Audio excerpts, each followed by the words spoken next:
Так, привет, народ. Еду с Клецка. Еду уже домой.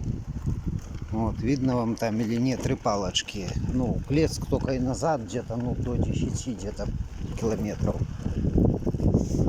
Я и туда, в магазин буду ехать и рассказывать. Я обещал, что выложу результат. Прошло месяц уже где-то. Вот, налил аккумуляторы электролитом. Добавил электролита. Значит, в один магазин, на базар, туда-сюда, до Павловского магазин. Ну, короче, не суть, намотал, ну, думаю, 15 где-то. Вот, еще 3 палочки еще еду. Ну, не сказать бы, что долив электролиты, они абсолютно новые стали. Ну, блин, результат как бы ощутимо лучше. Ощутимо лучше, чем было. И он после первого года использования стало. Вот как-то так.